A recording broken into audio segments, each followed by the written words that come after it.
नमस्कार साथियों, स्वागत है आप सभी का सिविल एस्पिरेंट प्लस के इस प्लेटफॉर्म पर। साथियों, हम कवर कर रहे हैं यूपी पीसीएस के लिए एथिक्स। तो अभी तक हमने कवर कर ली है 7 यूनिट और आज हमारी नई यूनिट चालू होने वाली है, यूनिट नंबर 8। और यूनिट नंबर 8 में हम सबसे पहले टॉपिक ये करेंगे शासन व्यवस्था में ईमानदारी। तो पहला टॉपिक यहीं से शुरू करते हैं। यदि आपको कोई पिछली क्लास का डाउट हो तो पूछ लीजिए, नहीं तो फिर आगे बढ़ते हैं, यूनिट स्टार्ट करते हैं। बाकी आपको पता है यूपी पीसीएस के लिए एथिक्स की हमारी यूट्यूब पर पूरी सीरीज पड़ी हुई है। इसलिए जो स्टूडेंट हमारे साथ गूगल मीट पे जुड़े हुए हैं उनको मैं बता दूं कि हमारी जो पिछली क्लासेस आपको मिलेंगी वो यूट्यूब पर मिल जाएंगी।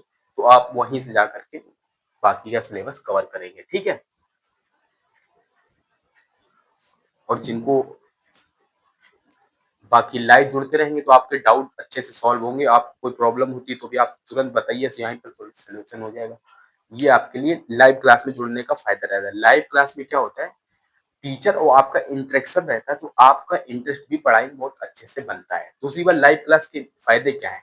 लाइव क्लास एक एक्टिव लर्निंग का तरीका है और रिकॉर्डेड क्लास एक पैसिव लर्निंग का तरीका है। यदि आप एक्टिव लर्निंग करना चाहते हैं तो आप लाइव क्लास में ही जुड़िए। और जो लोग रिकॉर्डेड देखते हैं वो कोशिश करेंगे अपनी लर्निंग को एक्टिव रखने का, तो वो भी क्लास में भागीदारी करें। और क्लास में भागीदारी करने का तरीका क्या है, क्योंकि देखिए आप यदि कोई वीडियो देख रहे हैं तो आपका कुछ देर बाद अटेंशन हटने लगता है। तो क्या करें, आप क्लास में साथ में जुड़ जाएं, क्लास के साथ ही इंटरेक्ट करें और साथ में कुछ ना कुछ एक्टिव होकर के पार्टनरशिप करें। तो पार्टनरशिप कैसे करें क्लास में, तरीका है क्लास के साथ ही रनिंग नोट्स बनाते चलिए, लिखते जाएंगे।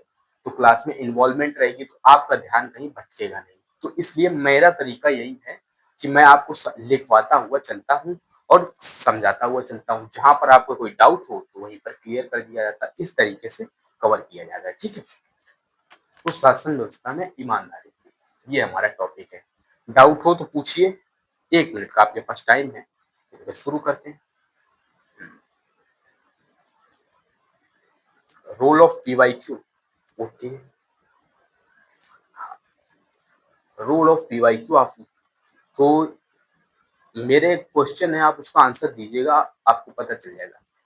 आयोग ने आपके और आयोग के बीच में कौन सी चीजें आपको दी हैं। आयोग ने एग्जाम के लिए आपको क्या क्या चीजें प्रोवाइड कराई हैं। एक तो आपको सिलेबस दिया है, आयोग ने प्रोवाइड कराया है, ठीक है। उसके अलावा जो दूसरी चीज हमको मिलती है वो पीवाईक्यू। यही दो चीजें हमें एग्जाम के लिए मिली हुई है। तो क्या हमें इन दोनों को एक साथ करना चाहिए। और आयोग ने हमसे कुछ भी नहीं कहा है, उन्होंने कहा कि सिलेबस आपको दे दिया गया, आप इससे पढ़िए। और पीवाईक्यू से हमको क्या पता लग रहा है, पीवाईक्यू से पता लगता है हमारे पिछले साल के क्वेश्चन पूछने का तरीका, आयोग किस तरीके का पैटर्न फॉलो करता है और क्या क्या चीजें करता है, इससे हम समझ पाते हैं। समझे आप लोग। तो यहाँ पर एग्जाम और आपके बीच केवल यही दो चीजें हैं, इसलिए इन दो चीजों को बहुत फोकस से काम करना होगा। सिलेबस, सिलेबस तो जब आप रीडिंग कर रहे हैं तो आपका कवरेज हो ही जा रहा है। पीवाईक्यू किस तरीके से करने, तो पीवाईक्यू करने का अप्रोच सिंपल ये है। सपोज आज मैंने आपको शासन व्यवस्था में ईमानदारी टॉपिक कराया, तो अब आप क्या करेंगे, सिलेबस के अकॉर्डिंग आपका एक टॉपिक कवर हो गया यहाँ पर। तो अब आप क्लास के बाद करेंगे बुक रीड। आप अपने नोट्स में एडिशन करेंगे या सब्सट्रैक्शन करेंगे, जो भी करेंगे आप अपने नोट्स में कुछ एग्जाम्पल हो सकता है ऐड करें। यदि आपके नोट्स बल्कि बन रहे होंगे इस क्लास के बाद तो आप जो चीजें आप याद रख सकते हो वो चीजें आप एडिशन सब्सट्रैक्शन वो अपने हिसाब से करेंगे, ठीक है। देन आफ्टर जब आप ये दोनों चीजें कर लेते हैं उसके बाद आप देखेंगे पीवाईक्यू। पीवाईक्यू का रोल बहुत इंपॉर्टेंट है। रोल इसलिए इंपॉर्टेंट है कि अब आपने सिलेबस तो कवर कर लिया, अब आप एग्जाम को किस तरीके से समझेंगे कि आपसे क्वेश्चन किस तरीके से पूछे जाएंगे, तो उसका तरीका है पीवाईक्यू देखने का। जब आप पीवाईक्यू देखेंगे तो आप कोशिश करेंगे पीवाईक्यू को करें सॉल्व। और सॉल्व करने के साथ आप अपने आप से ये क्वेश्चन करेंगे, सोचेंगे बैठ कर कि ये क्वेश्चन क्यों पूछा गया और पूछने के पीछे का अप्रोच क्या है, आगे क्यों पूछा जा सकता है, ये देख सकते हैं। उसके अलावा किस लिए, किस तरीके से पूछा जा सकता है, क्या बदलाव हो सकते हैं, याद रखिएगा, सिलेबस इतना सही है, परंतु उसके आप देखिए सिलेबस के हर पोर्शन से क्वेश्चन आ चुके हैं, परंतु फिर भी क्वेश्चन आते, फिर भी आप लोग करने में कंफ्यूज होते हैं। क्यों होते हैं?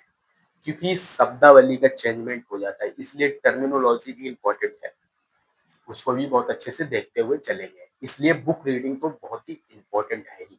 लगभग मान लीजिए कि 3 से 4 बार लगभग अच्छे से एक बुक रीड करनी है, कम से कम इतना तो करना ही है। ये है पीवाईक्यू का रोल, मैंने आपको बताया। इसके अतिरिक्त यदि कोई कुछ पूछना चाहे डाउट तो पूछ सकता है।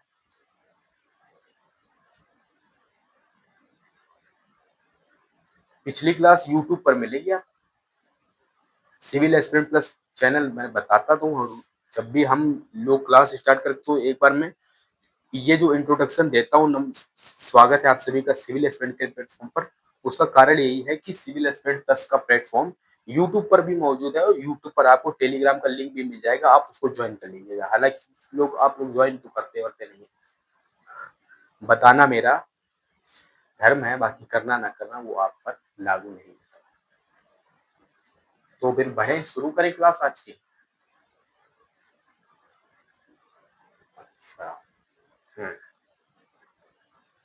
देखिए यूपी पीसीएस प्रीलिम्स के लिए मैं फतेह बैच चला रहा हूँ, वो यूट्यूब पर नहीं है। उसका कारण है कि अब हम इतनी चीजें यूट्यूब को मैनेज करना भी एक बहुत बड़ा टास्क हो जाता है। तो उसको मैंने यही कोशिश किया कि उसको आपको लाइव ही करा दिया जाए जितना हो सके, और उसकी क्लास यदि क्लास छूट भी जाती है तो आप लोग नोट से कवर करेंगे। और क्या भाई, अब यदि आप प्रीलिम्स दे रहे हैं तो आप क्लास के भरोसे तो बैठे नहीं होंगे। अकेले क्लास पर डिपेंडेंसी बहुत ही खराब टेंडेंसी है। This is a important fact.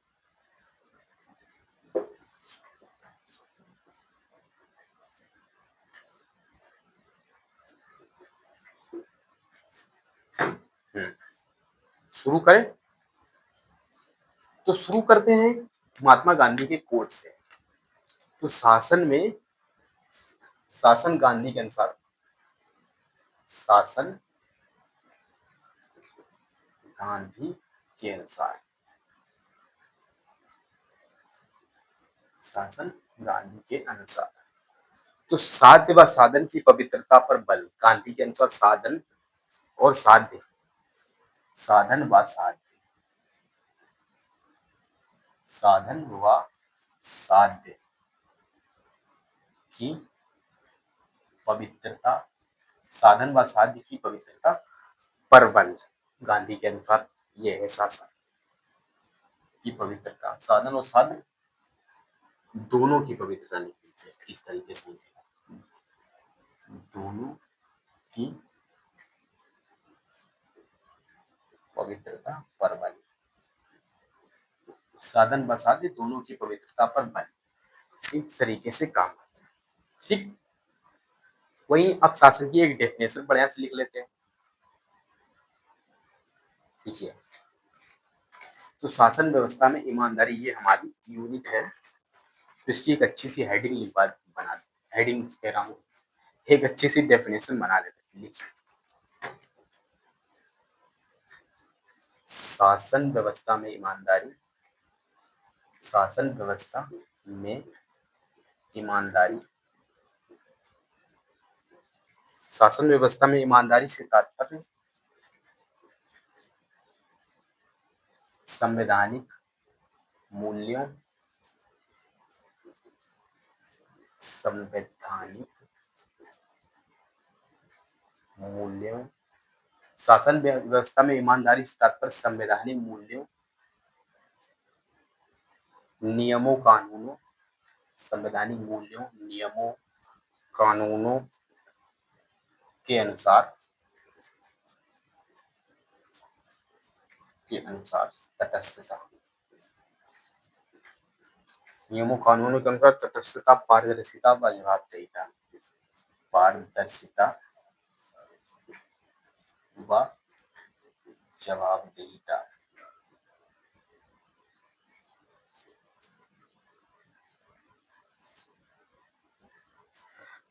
शासन व्यवस्था में ईमानदारी से तात्पर्य संवैधानिक मूल्यों नियमों कानूनों के अनुसार तटस्थता, पारदर्शिता व जवाबदेहिता। के साथ कार्य करने से है, के साथ कार्य करने से है।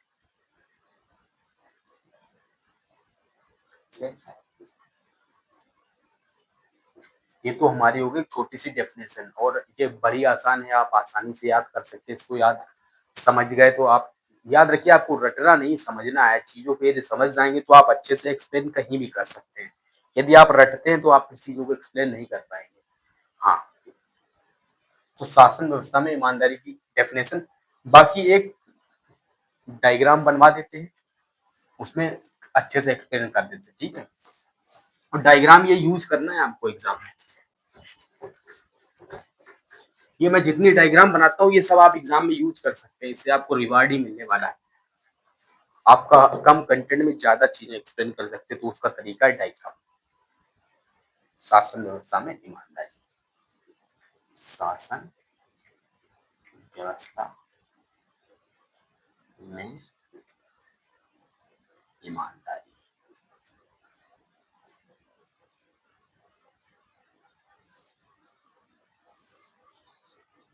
शासन व्यवस्था में ईमानदारी, तो देखिए शासन व्यवस्था में ईमानदारी के क्या क्या घटक है। देखिए, तटस्थता,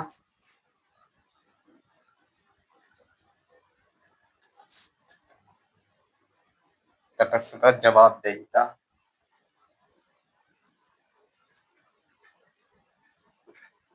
तटस्थता, जवाबदेहिता, पारदर्शिता, सत्यता, सत्यता, पारदर्शिता, सत्यता, पारदर्शिता, कर्मठता,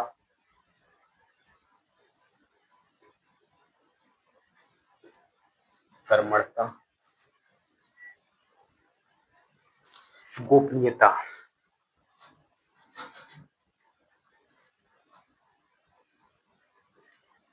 प्रभावी नियम व कानून, प्रभावी नियम व कानून, प्रभावी नियम व कानून, कुशल व द्वैत शासन, कुशल व दक्ष शासन, सॉरी द्वैत शासन नहीं, दक्ष शासन था, बहुत गलत बोल गया। कुशल व दक्ष शासन, और क्या, न्यायनिष्ठ, न्यायनिष्ठ,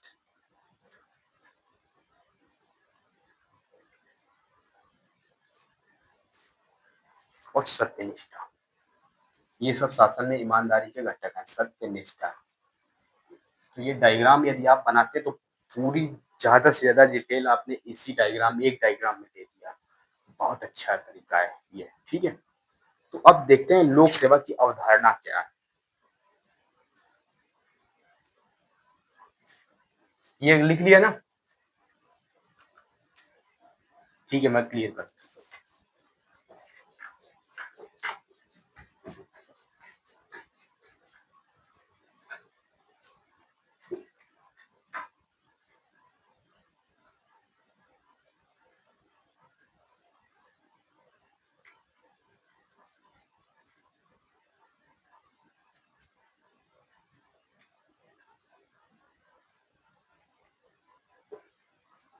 लोक सेवा की अवधारणा, तो लोक सेवा की अवधारणा क्या है, इसके उद्देश्य समझते हैं, तो अवधारणा समझ में आ जाएगी।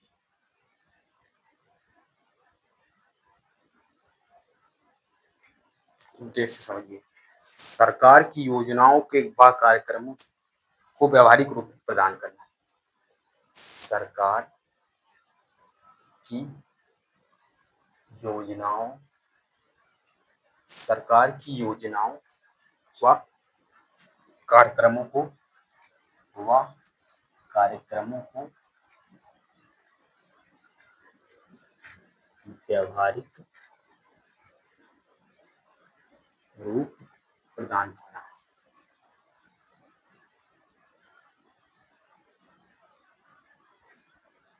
हम वो व्यवहारिक रूप प्रदान करना, और कानून को लागू करना।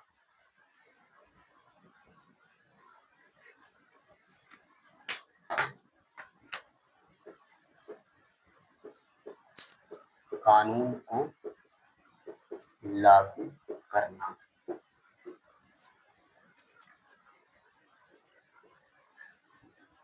और लोक सेवक जनता द्वारा चुने प्रतिनिधियों के आदेश पर अमल करते हैं। लोक सेवक जनता द्वारा चुने प्रतिनिधियों के आदेशों पर जनता द्वारा चुने प्रतिनिधियों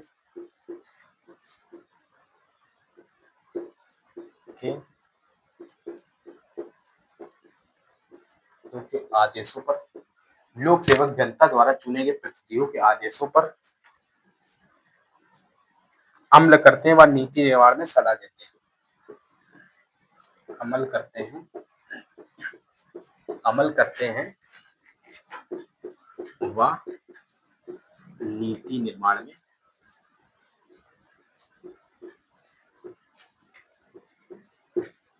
सलाह देते हैं।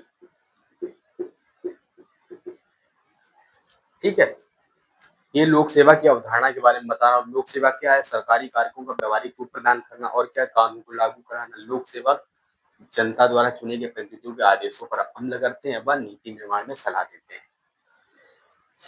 और लोक सेवा देश के सुशासन का प्रमुख आधार है। लोक सेवा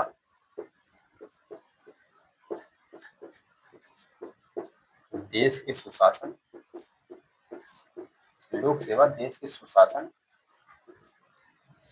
का प्रमुख आधार है।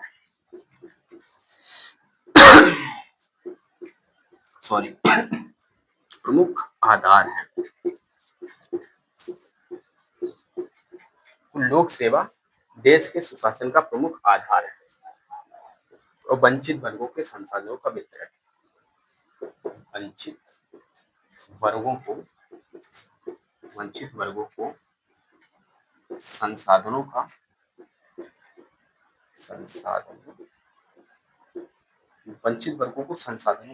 वितरण।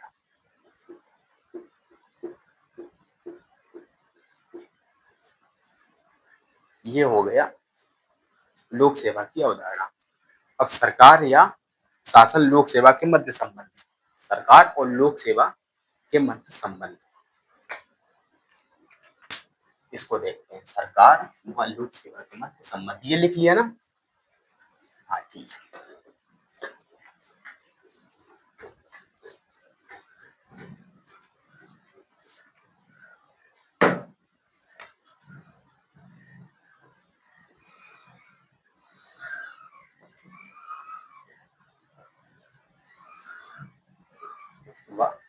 सरकार व लोक सेवा के मध्य संबंध, हेडिंग है ये।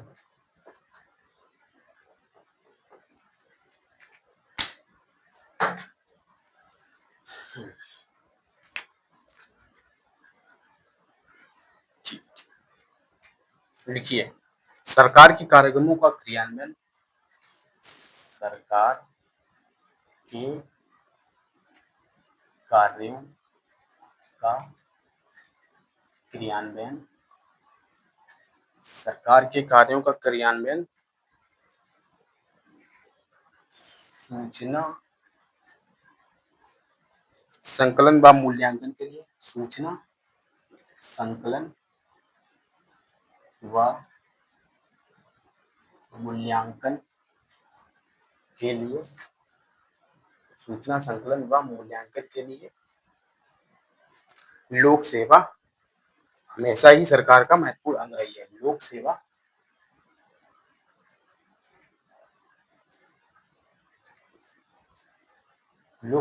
हमेशा ही सरकार का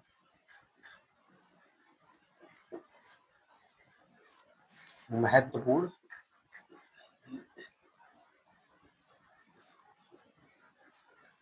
अंग रही है। सरकार के कार्यों का क्रियान्वयन, सूचना संकलन व मूल्यांकन के लिए लोक सेवा हमेशा ही सरकार का महत्वपूर्ण अंग रही है। ठीक है, तो लोक सेवा सरकार का महत्वपूर्ण अंग रही है, ये तो इसके बीच संबंध को बताता है। ठीक है, वहीं जब कभी ये पॉइंट A1 हो गया। इसका लिखिए पॉइंट A2। जब कभी सरकार में परिवर्तन होता है, जब कभी सरकार में परिवर्तन होता है, जब कभी सरकार में परिवर्तन होता है, तो लोक सेवा भी एक सीमा तक परिवर्तित तो लोक सेवा भी तो लोक सेवा भी एक सीमा तक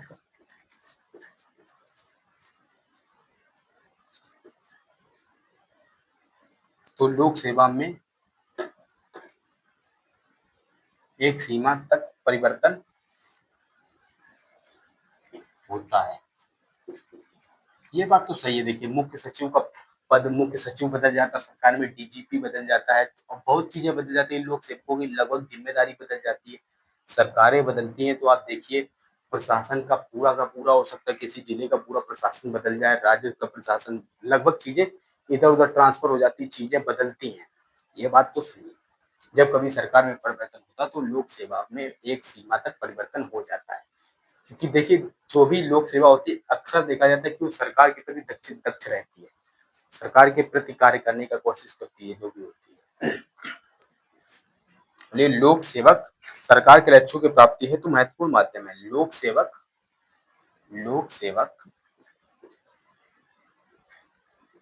सरकार के लक्ष्यों की प्राप्ति के लिए प्राप्ति हेतु लोक सेवक सरकार के लक्ष्यों की प्राप्ति महत्वपूर्ण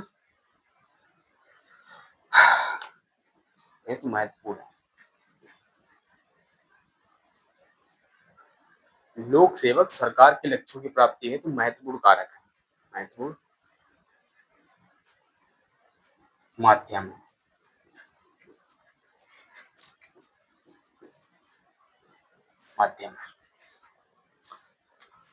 ये तो हो गया सरकार और लोक सेवा के मध्य संबंध। अब लोक सेवा का नौकरशाही का एक सबसे बढ़िया पब्लिक एडमिनिस्ट्रेशन की थिंकर है मैक्स वेबर। उन्होंने बढ़िया एक मॉडल दिया है लोक नौकरशाही का।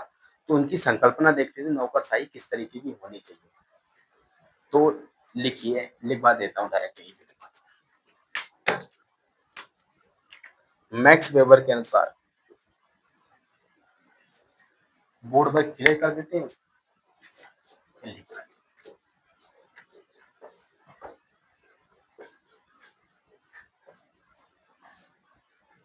एथिक्स में सबसे अच्छी चीज मालूम ये है कि आप किसी भी थिंकर का नाम यूज कर सकते हैं। बाकी जीएस में के 3 सब्जेक्ट में आप याद नहीं कर पाएंगे, परंतु इसमें एथिक्स में ये आपको छूट होती है कि आप किसी भी थिंकर का नाम यूज कर सकते हैं। जिस तरीके से ऐसे में भी किसी थिंकर का नाम यूज नहीं करना चाहिए।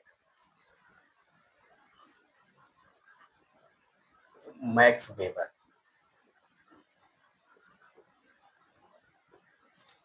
के अनुसार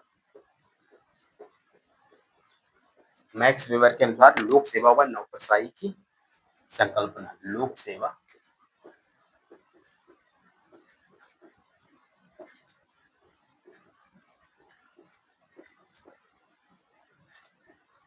की संकल्पना व विशेषताएं।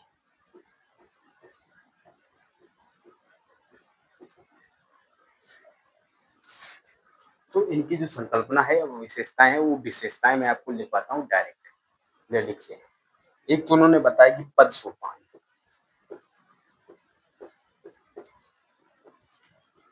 प्रशासन की इन्होंने नौकरशाही की विशेषता बताई कि एक तो प्रशासन की एक विशेषता है कि नौकरशाही हमेशा पद सोपानी होती। पद सोपानी एक हायरार्किकल स्ट्रक्चर टाइप इस तरीके से।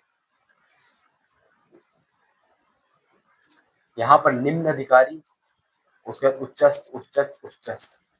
सपोज एग्जांपल आप जिला प्रशासन का मैं एग्जांपल बताता हूँ। सबसे नीचे अधिकारी होता पटवारी, यहाँ पर होता मुख्य सचिव। अधिकारियों की बात कर रहा हूँ। उसी तरीके से पुलिस प्रशासन में सबसे नीचे पद होता है दरोगा का, अधिकारियों की बात कर रहा हूं मैं। इनके नीचे आरक्षी भी होते हैं, हेड कांस्टेबल भी होते हैं, और यहाँ पर होता है डीजीपी, महानिदेशक, पुलिस महानिदेशक। तो इस तरीके का हायरार्किकल स्ट्रक्चर होता है। देखिए, ये सबसे ऊपर का पद होता है पद सोपानी, इसी को पद सोपान कहते हैं। हायरार्किकल स्ट्रक्चर होता है,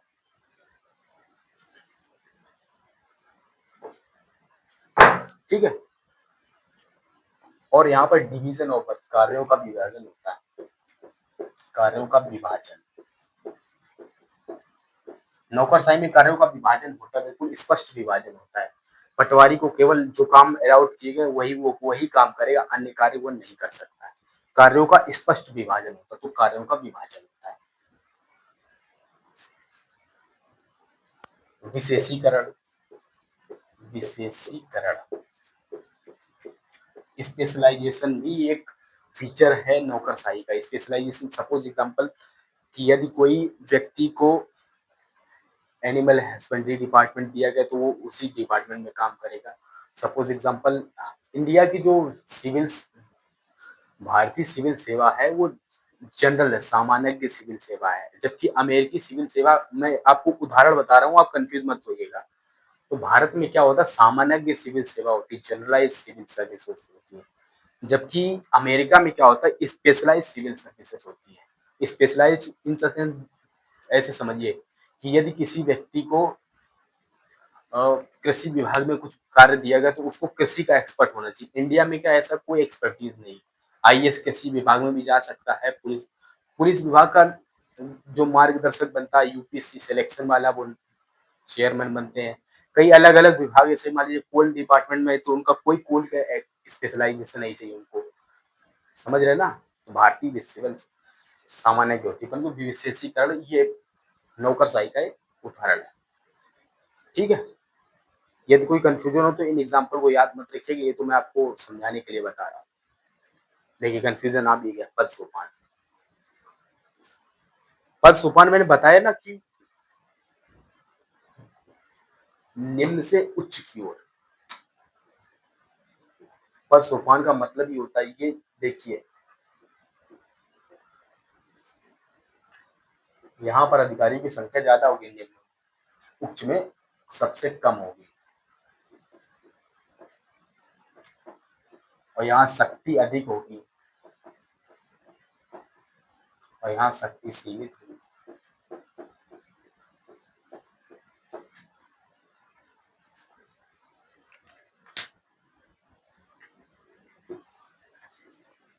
ठीक है। चौथा फीचर लिखिए, योग्यता प्रणाली, योग्यता प्रणाली, मेरिट सिस्टम, और क्या, दलीय भावना, दलीय भावना, ग्रुप फीलिंग, और क्या, नियमों के अनुसार कार्य। नौकरशाही की सबसे बड़ा नियमों के अनुसार कार्य। नौकरशाही 1 रुपए, लोक सेवक अपनी तरफ से 1 रुपए भी किसी को नहीं दे सकती जब तक नियम ना हो। हर कार्य उसे नियम से करना होता है, नियमों के अनुसार कार्य। और क्या, गोपनीयता, नियता, तटस्थता,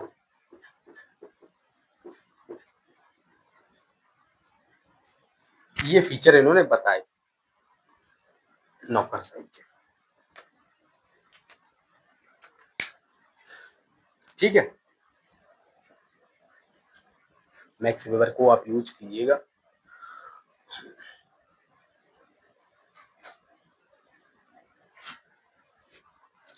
बाकी यदि कोई डाउट हो तो पूछिए, पढ़ रहा हूँ।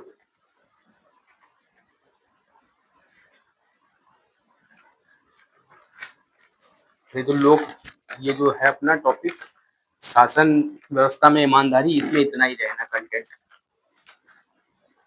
हाँ, इतना ही काफी भी है।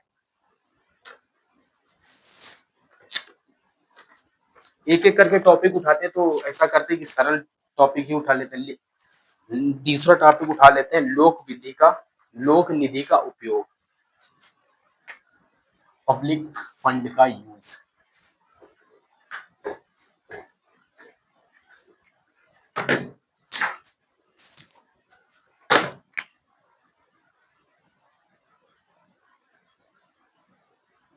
लोक निधि का उपयोग।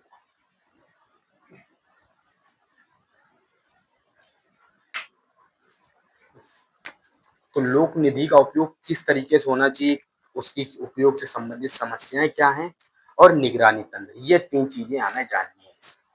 तो सबसे पहले तो देखते हैं कि लोक निधि का उपयोग किस तरीके से होना चाहिए, अच्छे तरीके से कैसे हो। तो लोक निधि का उपयोग अच्छे तरीके से पॉइंट वाइज ही बता रहे हैं, ठीक है।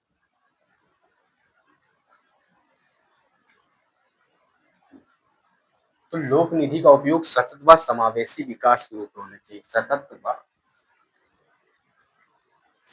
व समावेशी विकास।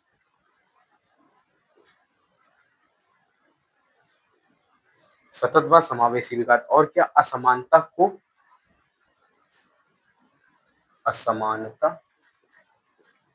की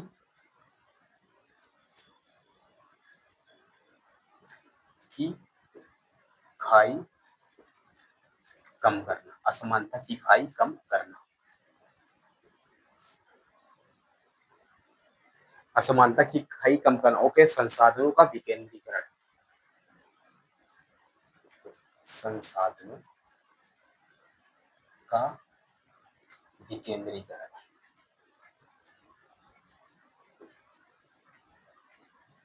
संसाधनों का विकेंद्रीकरण।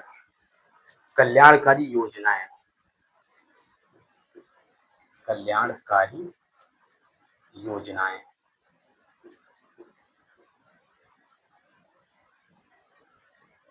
और क्या, लोक सेवाओं का वितरण,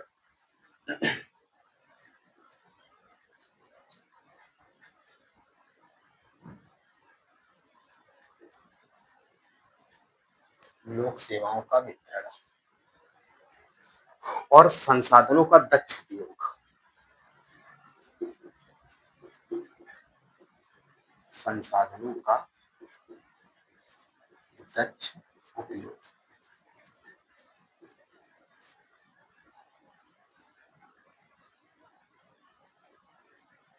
संसाधनों का दक्ष उपयोग। और क्या, आधुनिक आधारभूत ढांचे का निर्माण, आधुनिक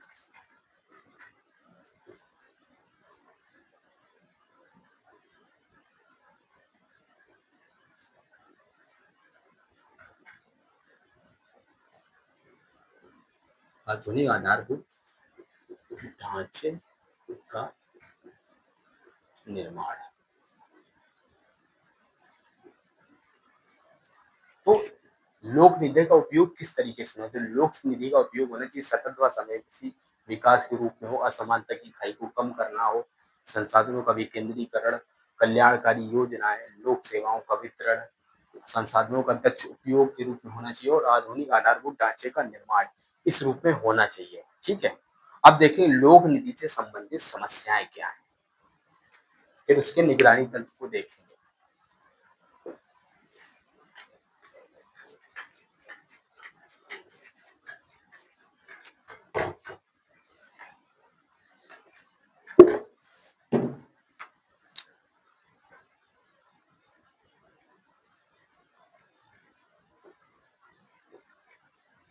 लोक निधि से, लोक निधि के उपयोग से संबंधित समस्याएं, लोक निधि के उपयोग से संबंधित समस्याएं। क्या समस्या हो सकती है, भ्रष्टाचार सबसे बड़ा समस्या है, शासन में भ्रष्टाचार,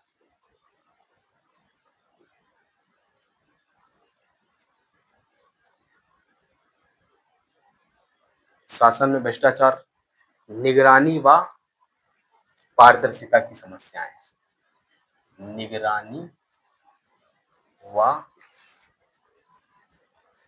पारदर्शिता की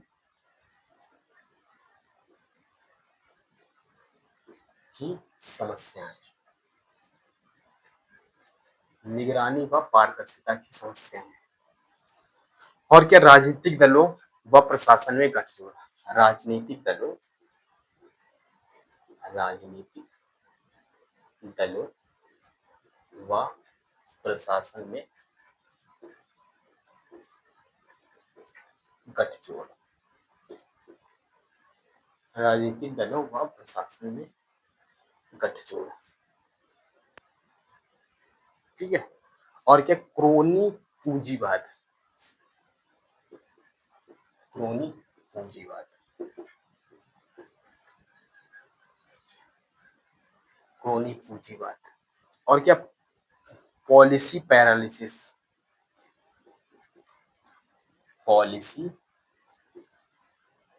पैरालिसिस,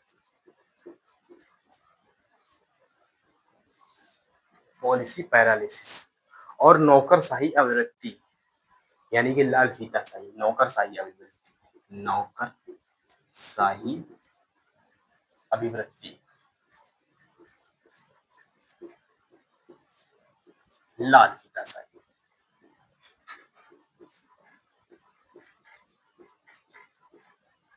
नौकरशाही अभिवृत्ति, लाल फीताशाही। लाल फीताशाही पूछना चाह रहा है। अरे लाल फीताशाही का मतलब कोई फाइल आ जाती है, उसमें लाल बैंड कपड़े लेकर के एक तरीके का फाइल को क्लोज करके रख देते साइड, काम ही नहीं करना। लाल फीताशाही का मतलब ये जड़ तरीके का पड़ा रहना चीज को, कुछ उसमें वर्क नहीं होना, बिल्कुल कोई प्रोग्रेस नहीं होना। लाल फीताशाही का मतलब ये है। और क्या समस्या है? जन भागीदारी का अभाव, जन भागीदारी का अभाव,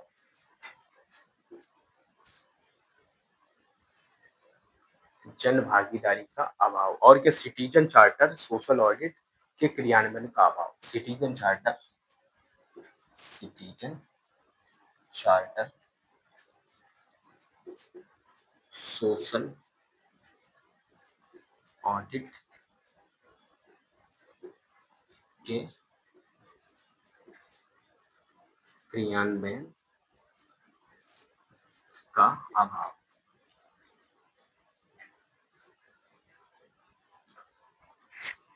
ये है कुछ समस्याएं, तो इसको नोट कीजिए। देन आफ्टर निगरानी तंत्र देख लेते हैं। देखिए, जो समस्याएं बताई जाती तो समाधान होता ही है। याद रखिएगा, कभी आप एक डायमेंशन में मत सोचिएगा कि समस्याएं हैं। यदि समस्याएं हैं तो समाधान भी है। सपोज एग्जांपल के लिए आप ऐसे मानिए कि यदि सही है तो गलत भी है, दाएं है तो बाएं है, ऊपर है तो नीचे है। हर चीज के पॉजिटिव भी आप ढूंढ सकते हैं और नेगेटिव भी ढूंढ सकते हैं। इसलिए कभी भी इस चीज को लेकर के परेशान मत होइएगा कि आप सब इतनी समस्याएं पढ़ते जा रहे हैं, जिनका कोई समाधान नहीं। समाधान है, अपने समय पर सब समाधान लागू हो ही जाते हैं। एक समय आता है जब धीरे धीरे चीजें सुधरने लगती हैं। समय के साथ सब कुछ सुधर जाता है। देखिए ना, अंग्रेजों को डाकू राज कहा गया भारत में। उनके शासन को इतना लूट मार भ्रष्टाचार करना हर चीज में। और अब देखिए वही अंग्रेज क्या क्या मानक सेट कर रहे हैं, ईमानदारी के मानक। उनके प्रशासन व्यवस्था को देख लीजिए। तो चीजें हैं, धीरे धीरे सुधार आता है। यदि आप प्रोग्रेसिव होंगे तो सुधार आएगा। और आने वाली जनरेशन जब रिप्लेस होती है तो धीरे धीरे सुधार तो आते ही। देखिए ना, जो चीजें 90s के दशक में थी, क्या वो आज के दशक में प्रॉब्लम है?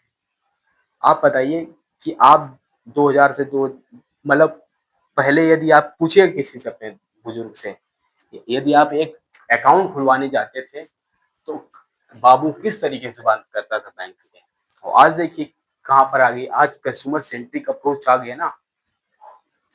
तो देखिए क्या तरीका हो गया। तरीके चेंज होते हैं, धीरे धीरे सब सुधार होता है। इसलिए आप नेगेटिव मत सोचिए। जो आप सोच रहे हैं वो बहुत गलत सोच रहे हैं कि सुधार ही नहीं हो सकता। क्यों नहीं हो सकता? याद रखिए, यदि आप प्रशासन में जाना चाह रहे हैं तो अपने आप को प्रोग्रेसिव रखना होगा। बिल्कुल भी ये रवैया बिल्कुल सही नहीं है कि कुछ नहीं हो सकता। तो लोक निधि की निगरानी तक लोक नीति, निगरानी तंत्र।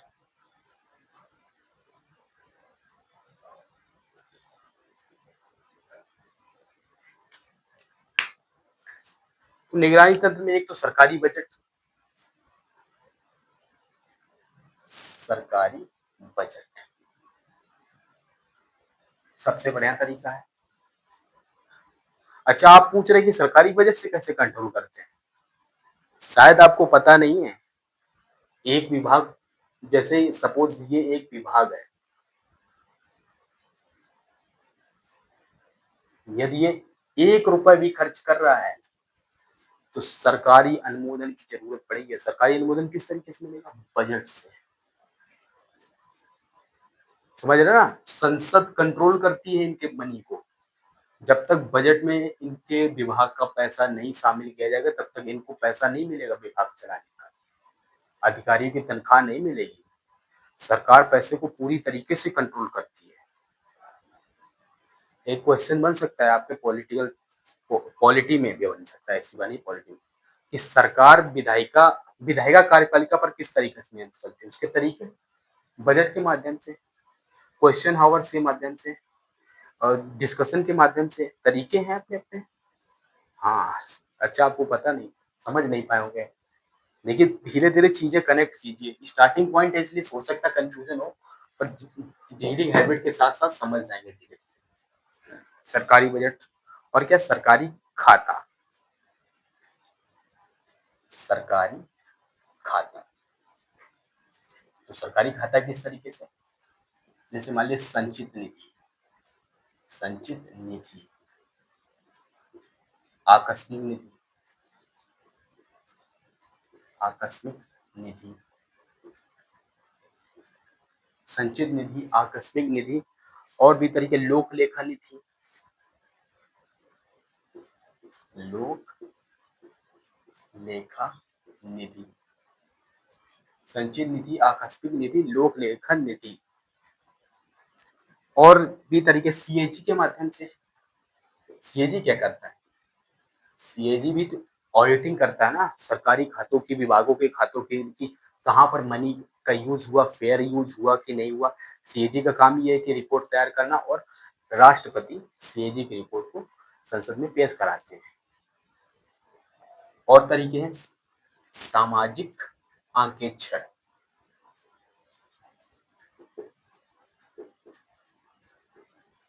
सामाजिक आंकेक्षण, इसको वही सोशल ऑडिट, इंग्लिश में सोशल ऑडिट कहते हैं। मैं तो कहता हूँ आप सोशल ऑडिट ही लिखिए, आंकेक्षण मत लिखिए, इतना डीप हिंदी लिखिए जानने के लिए। न्यायिक नियंत्रण भी है, न्यायपालिका का नियंत्रण रहता है, न्यायिक नियंत्रण।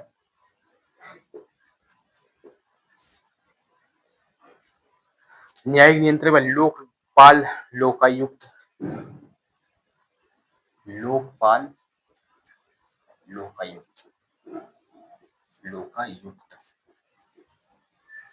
ये अधिकारियों पर निगरानी के लिए एक संस्था है। ई गवर्नेंस,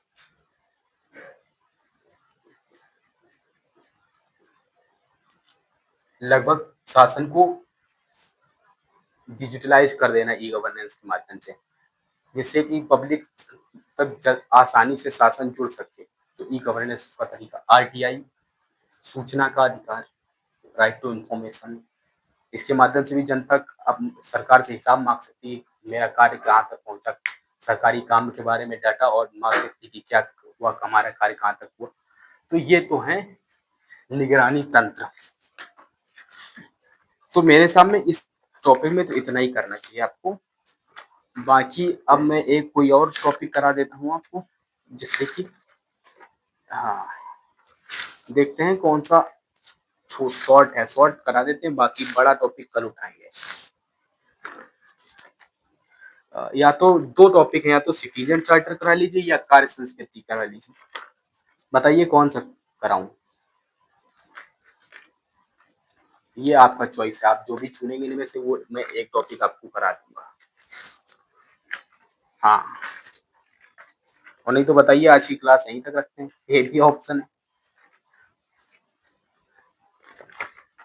दोनों ऑप्शन आपको दे रहा हूँ। मेरे सामने सिटीजन चार्टर नागरिक घोषणा पत्र देख लेना चाहिए।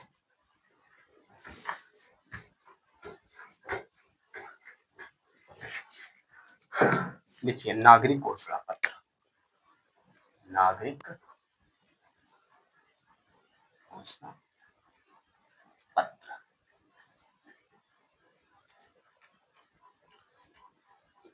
तो लिखते हैं, ये हेडिंग है हम, तो लिखिए ऐसा दस्तावेज जिसका उद्देश्य, ऐसा दस्तावेज जिसका उद्देश्य, ऐसा दस्तावेज जिसका उद्देश्य किसी संगठन को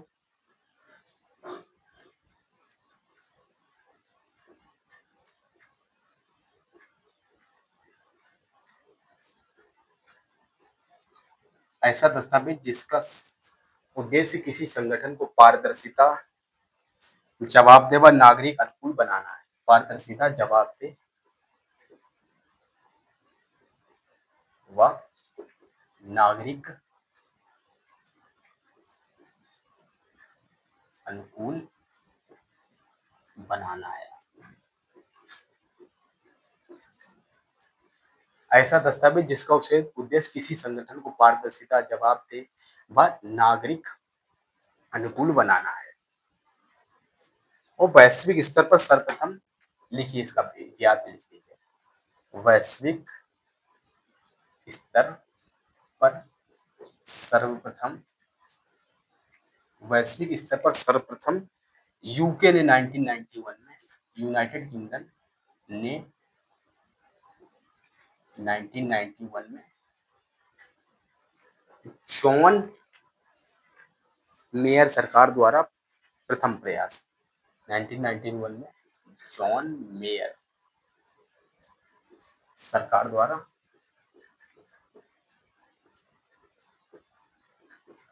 प्रथम प्रयास। पहली बार यूके में इसको लागू किया गया और जॉन मेयर सरकार द्वारा किया गया। तो इसकी विशेषताएं जानने की कोशिश करते, सिटीजन चार्टर क्या है। सिटीजन चार्टर की विशेषताएं,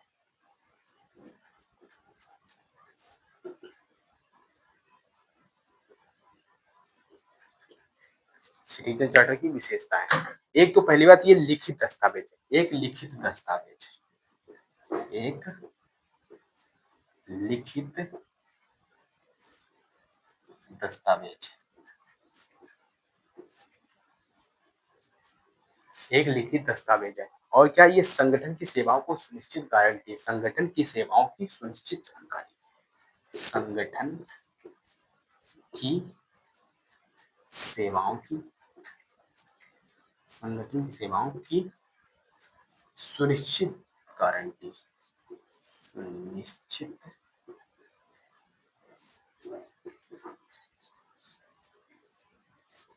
गारंटी, संगठन की सेवाओं की सुनिश्चित जानकारी, गारंटी, ठीक है। और क्या उपभोक्ता अनुकूलन, उपभोक्ता अनुकूलन, एडॉप्टेशन, अनुकूलन, उपभोक्ता अनुकूलन। और क्या गुणवत्ता सेवा, गुणवत्ता सेवा। और क्या जैसे निश्चित समय पर सेवा की गारंटी, निश्चित समय पर सेवा की गारंटी। सिटीजन चार्टर आपको नहीं पता क्या है? बैंक गए कभी आप? सिर्फ इतना मैं पूछता हूँ, बैंक गए कभी आप? अच्छा गए, तो बैंक में आपने कभी देखा है लिखा हुआ है कि आरबीआई द्वारा जारी नोट किस तरीके का होता है, बाकायदे पूरी डिटेलिंग दी होती है। उसी तरीके से आपको बताया जाता है कि फ्रॉड से किस तरीके से बचे, बताया होता बाकायदे। बैंक में बैनर लगा हो तो उसमें चीजें लिखी होती, डिटेल लिखी होती कि आप ये खाता खुलवा सकते हैं, सरकार की कोई योजना होती तो वो लिखा होता है। देखा ना बैनर, पंपलेट या चार्ट में, डायग्राम में बैंक में लगे होते हैं हर दीवार पर, इंस्ट्रक्शन लिखे होते हैं। देखा कि नहीं देखा? वो सिटीजन चार्टर नहीं होता, वो आपको बैंक की सेवाओं के बारे में जानकारी दे रहा होता, दे रहा है तू। उसी तरीके से हर विभाग को अपने विभाग पे सिटीजन चार्टर लगाना चाहिए, नागरिक चार्टर लगाना चाहिए, जिससे सेवाओं की जानकारी दी जा सकती है। नागरिक को, अधिकारियों को पता चले कि क्या क्या कार्य विभाग से होता है, किस तरीके से होता है, प्रक्रिया पता होनी चाहिए। हाँ, इस तरीके से। अब तो कोई कंफ्यूजन नहीं। नाम से आप लोग कंफ्यूज है, आपने चीजें सब देख रखी है, समझ रहे हैं? टर्मिनोलॉजी की वजह से कंफ्यूज होते हैं आप लोग। तो सिटीजन चार्टर के 6 सिद्धांत हैं। सिटीजन चार्टर के 6 सिद्धांत।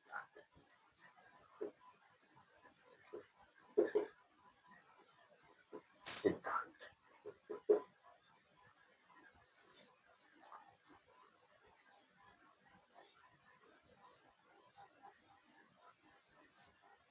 सिटीजन चार्टर के 6 सिद्धांत। एक तो गुणवत्तापूर्ण सेवा।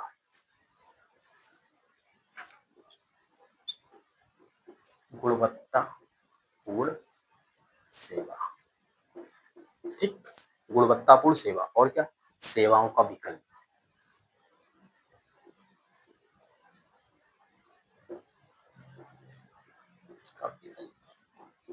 गुणवत्तापूर्ण सेवा, सेवाओं का विकल्प, मानक मूल्य,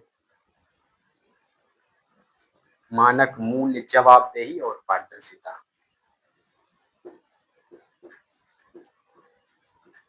पारदर्शिता,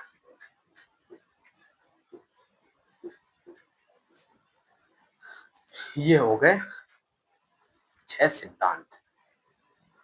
अब उद्देश्य जान लेते हैं कि सिटीजन चार्टर का उद्देश्य क्या है। नागरिक घोषणा पत्र का उद्देश्य ये लिख लिए ना? ठीक है।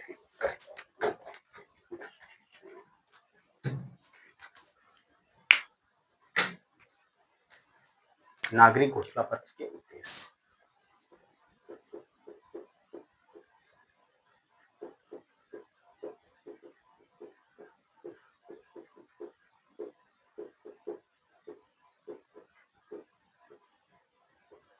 तो नागरिक घोषणा पत्र उद्देश्य क्या है? देखिए, उद्देश्य संसाधनों का प्रभावी उपयोग, संसाधनों का प्रभावी उपयोग, संसाधनों का प्रभावी उपयोग, नवाचार व सुधार, नवाचार व सुधार, नवाचार व सुधार, इनोवेशन होना चाहिए और रिफॉर्म होना चाहिए। खुलापन, ओपननेस, खुलापन,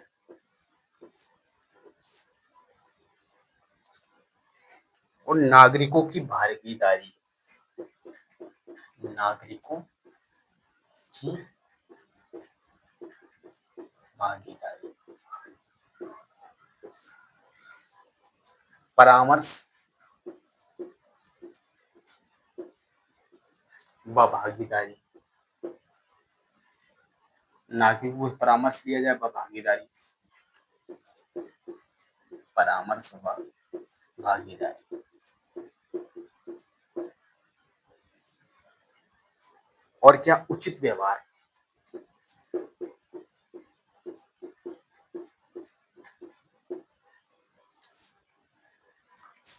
और नागरिक केंद्रित, सिटीजन सेंट्रिक होना चाहिए। उद्देश्य क्या? नागरिक केंद्रित प्रशासन बनाना, नागरिक केंद्रित। अब तो निजी क्षेत्र में भी सिटीजन चार्टर का आप बहुत यूज देखेंगे। सभी हितधारकों शामिल, सभी हितधारक शामिल होने चाहिए, सभी हितधारक शामिल।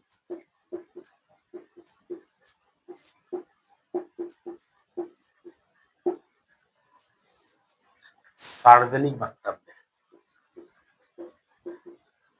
सार्वजनिक वक्तव्य। दैट्स इट, कंप्लीट है। अब बताइए, और कुछ बताऊं इसके बारे में? मेरे हिसाब में तो इतना काफी है। यदि भारत में सिटीजन चार्टर की बात करें तो इसमें इसके बारे में बता सकते, लिखवा दूं कुछ, बताइए। चलिए भारत के बारे में ये लिखवा देता हूँ, एक से दो दो फैक्ट लिखवा दे तो बहुत है, इतना आप आंसर के रूप में यूज कर सकते हैं आंसर में।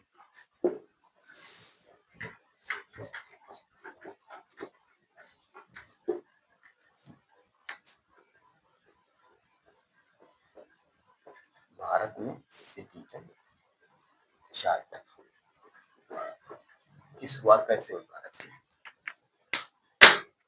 तो अनुक्रियाशील प्रशासन संबंधी लिखिए, अनुक्रियाशील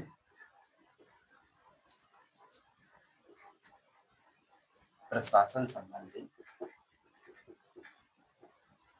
अनुक्रियाशील प्रशासन संबंधी राष्ट्रीय संवाद,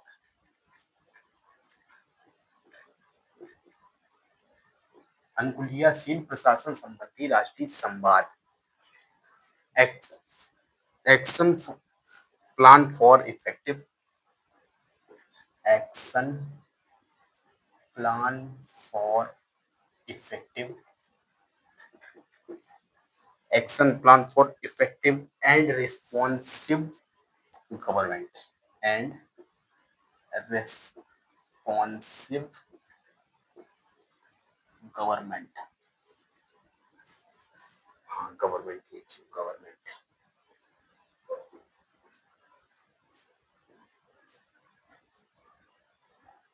द्वारा सिफारिश, एक तो ये प्रयास हुआ, ठीक है, और दूसरा प्रयास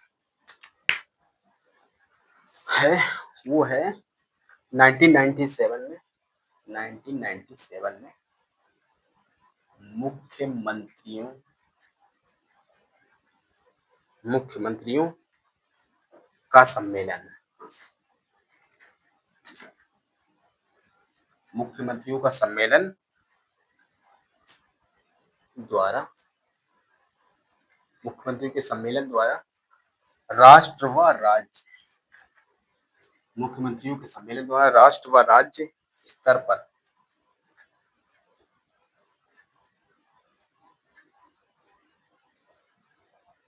सभी संगठनों में सिटीजन चार्टर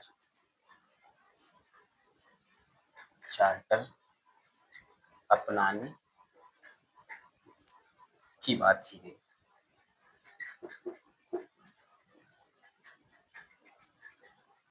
इतना हो गया, यदि कोई डाउट हो तो पूछिए, नहीं तो क्लास कीजिए। ऐसा करते हैं, आपको यदि कोई डाउट हो तो सीधा मुझे डायरेक्ट मैसेज कर दीजिएगा, वही मैं क्लियर कर दूंगा। अभी क्लास